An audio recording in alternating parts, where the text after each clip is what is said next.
नमस्कार दोस्तों, आज हम बात करने जा रहे हैं कुछ ऐसे शेयर्स के बारे में जहां हमें इस गिरावट में परचेस करना चाहिए। हम बात कर रहे हैं LTIM। जैसे कि आपको पता है LTIM IT companies, IT sector की कंपनीज हैं। तो आईटी सेक्टर कंपनी क्यों धीरे धीरे गिरती है? क्योंकि ये डिफेंस सेक्टर्स होता है। इस गिरावट में हमें आईटी कंपनी को ही परचेस करना चाहिए क्योंकि गिरावट स्लो होगा और रिकवरी फास्ट होता है। चलिए LTIM की थोड़ा सा हिस्ट्री जान लेते हैं, थोड़ा सा फंडामेंटल चेक कर लेते हैं, फिर उसके बाद आगे की हम बात करते हैं। LTIM को जो हिस्ट्री कह रहा है ना, हिस्ट्री ये कह रहा है, इस चार्ट में आपको दिखाई दे रहा होगा, जैसे गिरता है ना उसकी रिकवरी क्या होती है? फास्ट होती है। इसलिए हमें LTIM में इन्वेस्टमेंट करना चाहिए इस गिरावट में। और फंडामेंटल की बात रही, और फंडामेंटल में भी बहुत ज़बरदस्त है। आप देखेंगे कंपनी का रिज़र्व, देखिए कंपनी का जो रिज़र्व है 21,000 करोड़ का है और बारोइंग 2,326। देखिए बारोइंग रिज़र्व और आपका होता है कि वर्क इन प्रोग्रेस, मतलब CWIP कि कंपनी क्या इस समय कुछ नया इन्वेस्टमेंट, क्या कुछ नया काम कर रही है, कुछ कहीं अलग से पैसा इन्वेस्टमेंट कर रही है अपने कंपनी को ग्रोथ के लिए। देखेंगे CWIP क्या है, 498 करोड़ का है। तो कहीं ना कहीं कंपनी लोन ली होगी कंपनी को आगे बढ़ाने के लिए। ठीक है, अब वही हम बात कर लेते हैं क्या दूसरा दूसरा जो हमें रेशियो यहाँ पे देखना चाहिए, वहाँ पे देखना चाहिए इन्वेस्टर इसमें कौन कौन से हैं, कितने प्रमोटर्स हैं, कितने DIs और कितने FIs हैं। यहाँ पे देखेंगे FIs ने कंटिन्यूसली यहाँ पे बढ़ाया था, फिर उसके बाद यहाँ पे डिक्रीज़ किया था, फिर से इंक्रीज़ करना शुरू हो गया। मतलब आप देखेंगे यहाँ पे जून 2024 में 7.28 था, सितंबर 2024 में बढ़ के 7.39। दैट मीन्स फिर से FIs ने इसमें इंटरेस्ट दिखाना स्टार्ट कर दिए हैं। वहीं प्रमोटर की बात करेंगे तो प्रमोटर की होल्डिंग थोड़ा सा डिक्रीज़ हुआ है। पहले 66% था, अब 68.60% हो गया। दैट मीन्स प्रमोटर ने कुछ अपना माल यहाँ पे निकाला है, वो भी 2024 में निकाला था, वो भी मार्च के क्वार्टर में। वहीं बात करें DIs की बात करें तो DIs ने भी इसमें अच्छा खासा माल उठाया है। और आप देखेंगे यहाँ पे पब्लिक का, देखिए पब्लिक के पास जस्ट 9.09% है। तो इससे क्या मतलब होता है कि सब हर कोई इसमें इंटरेस्टेड है पैसा लगाने के लिए, चाहे FIs हो चाहे DIs हो। चलिए बात करते हैं हम दूसरी कंपनीज़ के बारे में, क्योंकि यहाँ पे हम जो बात कर रहे हैं ना, फालतू घुमा फिरा के बात नहीं करेंगे, जो बात करेंगे सही बात करेंगे, जहाँ पे हमें आपको भी लगे कि हाँ कंपनी अच्छा है और इन्वेस्टमेंट करना चाहिए। यहाँ पे कोई बाई और सेल का रिकमेंडेशंस नहीं है, just for education purpose we are discussing here.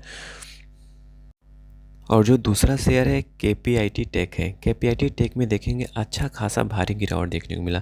मतलब कंपनी ने 1800 रुपये जाके अब 1305 पे ट्रेड कर रहा है। तो मतलब इस कंपनी में अच्छा खासा गिरावट है।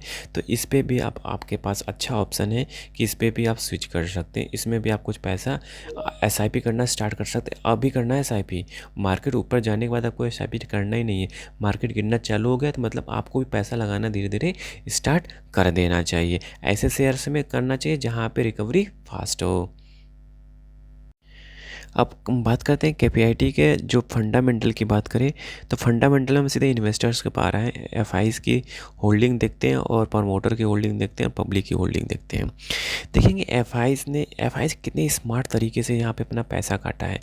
FIs को पता चल गया था कि कहीं ना कहीं इस कंपनी में गिरावट होने वाली है, इसलिए ने देखिए 22.23% से घट के कितना होगा, 20.95% हो गया। तो मतलब कहीं ना कहीं जो FIs थे उनको पता चल गया था कि कहीं ना कहीं इसमें गिरावट होने वाली है, इसलिए उन्होंने माल काट के निकल गए। अब देखिए कहीं इसमें तेज़ी आती है तो FIs बढ़ेंगे, ठीक है। तो लेट्स वेट, फिर उसके बाद हम इसमें इन्वेस्टमेंट करेंगे। फिर बात करते हैं DIs की बात करें। देखिए DIs में देखेंगे DIs ने इसमें अपना माल बढ़ाया है और पब्लिक के पास कितना है, 21.11% है। तो आप कहीं KPIT की बात करें, LTIM की बात करें तो सबसे ट्रस्टी मुझे कौन सा लग रहा है, LTIM लग रहा है। और KPIT में अधिक गिरावट हुई है। तो किस में जाना चाहिए, हमें यह लालच नहीं करना चाहिए। हमें लालच करना चाहिए तो LTIM की करनी चाहिए, क्योंकि हमें जो कंपेयर करेंगे तो कंपेयर में हमें LTIM बेस्ट लग रहा है। अब चलिए ग्रोथ देख लेते हैं क्या है। रिज़र्व में देखेंगे तो रिज़र्व भी अच्छा खासा है, रिज़र्व कोई बात नहीं है, 2229 करोड़ का रिज़र्व है। और बोरोइंग कितना है, 349। इनके पास बोरोइंग कम है, ठीक है, बट वहीं LTIM के पास बोरोइंग अधिक था, ठीक है। और सब कुछ तो ठीक है, बस जो थोड़ा सा इसमें नेगेटिव पॉइंट करें हम, तो वो प्रमोटर सॉरी एफ का होल्डिंग था जहाँ पे घटाया था, बट डी ने बढ़ाया था। तो नो डाउट कहीं आप शेयर खरीद रहे हैं तो एल का 10 शेयर खरीदे हैं तो के का 5 शेयर खरीदिए। और ग्रोथ देखेंगे, नेट प्रॉफिट ग्रोथ भी अच्छा खासा इसमें जा रहा है। 599 600 करोड़ से रह के 771 करोड़ हर साल, मतलब इन्होंने अपना प्रॉफिट अच्छा खासा कमा के दिया है कंपनी ने। तो इन दोनों शेयर्स में जो मुझे लगा कि हमें इन्वेस्टमेंट दोनों कंपनी में थोड़ा थोड़ा कर सकते हैं, थोड़ा थोड़ा एसआईपी करके चल सकते हैं। आई थिंक सारी इन्फॉर्मेशन आपको अच्छी लगी होगी, तो ज़रूर लाइक एंड सब्सक्राइब करिए, दोस्तों के साथ जरूर शेयर करिए। Thank you for watching this video.